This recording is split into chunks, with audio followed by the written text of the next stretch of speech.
All right, here in the final round, and we've got the choice, so we'll play first. Mox Diamond, not unfortunately very good in this hand, so let's mulligan. See if we can't do a better one. Yeah, this hand's acceptable. Ugh, stupid Entreat. Entreat the Angels. Still being the bane of my existence.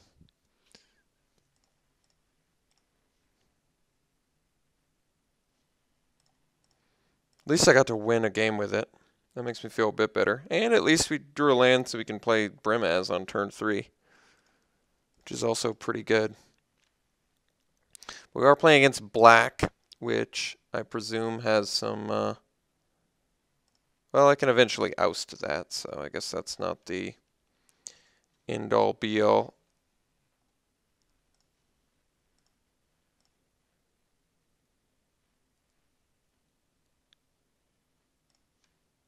Alright, follow up with a Brimaz and pass.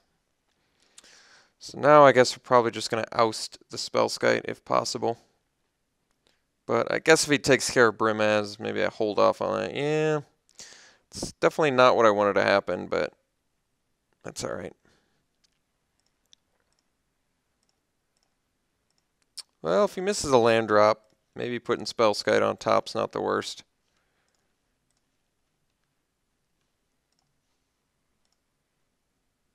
Guess we are just a mana away from the remaining 2 cards in our hand, so that's not the worst either, but still not a huge fan of the current board state. And stupid Entreat being in my hand every time. Alright, missed his land drop there. Oust is second from the top, so we know next turn he can only play. Alright, well, we're going to play Chrome Mox, and we're going to ditch the Entreat. As much as I'd like to wait.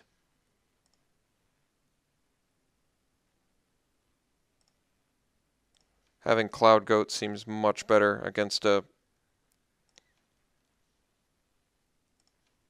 opponent like this guy. Let's get in first and see if he wants to kill it. I think he F6'd, so we're actually in the clear here. Yeah, alright, well, he's drawn a Spellskite here, which is pretty irrelevant.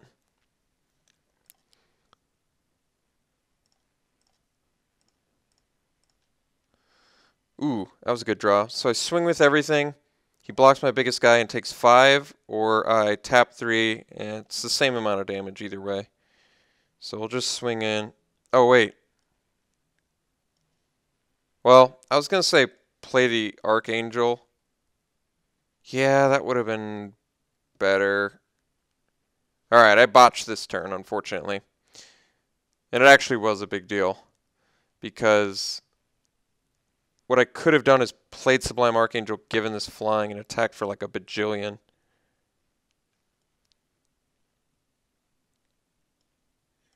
Alright, yeah, I kind of botched that.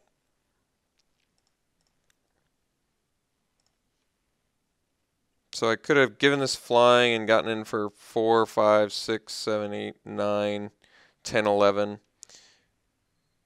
Yeah, I could have gotten in for 11, so I didn't even have lethal next turn. Okay, well, despite me botching it, he still misses land drop, so it did pan out for us in the end. But we're playing against blue-black. I have to presume control of some sort. I'm not really... Seal of Cleansing for Spellskite doesn't really seem all that necessary. I've got spot removal I can play on it if I have to.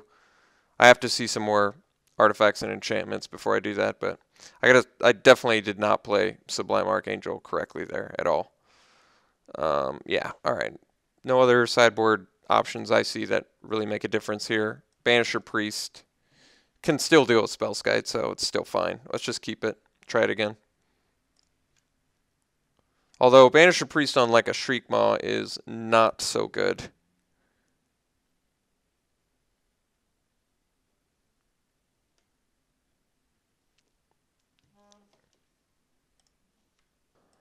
Alright. Yeah, we get to keep this because we get turn 1 Precinct Captain, so this hand's actually pretty good.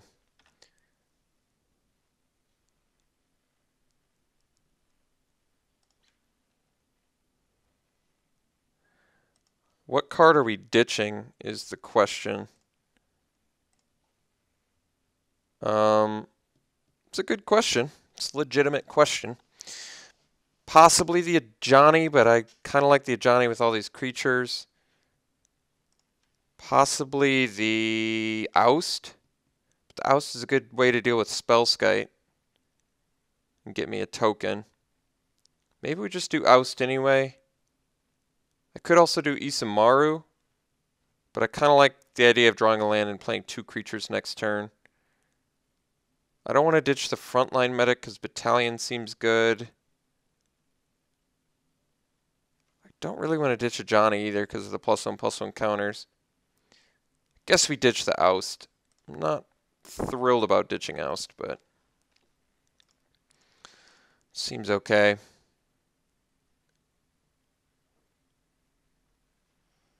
Alright, Mesmeric Fiend's not the end of the world. I don't even know what he takes. Maybe Seeker? Probably Seeker? It's the only thing I can play besides Isamaru, and it's certainly better than Isamaru.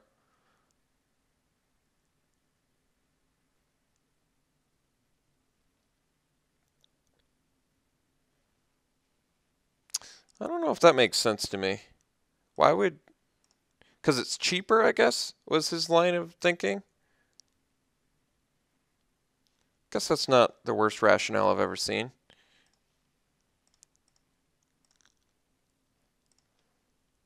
Alright.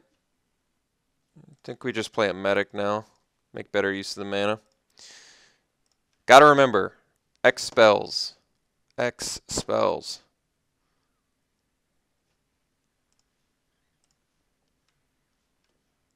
Preordain. Alright. Digging for a Shriekmaw, I have to assume. Or a, whatever, ultimate price. Similarly good against us. No plays. That's interesting. Well, that's going to be pretty good here, so we'll drop the Ajani. I could wait until post-combat, but I think we do it pre-combat. Even though I'm going to likely end up with a soldier token.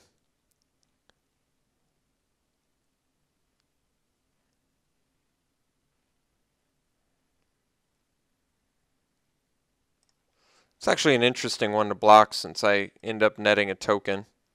And I could theoretically use a Johnny again next turn.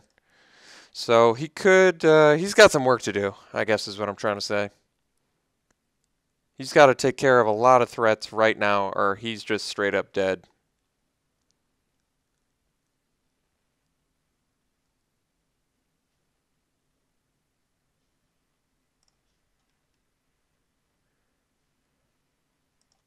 Guess that makes sense. Certainly not playing any more creatures. I see no need.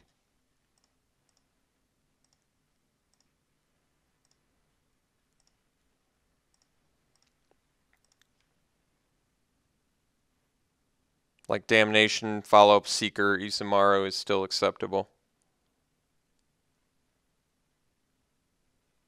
Alright, jeez.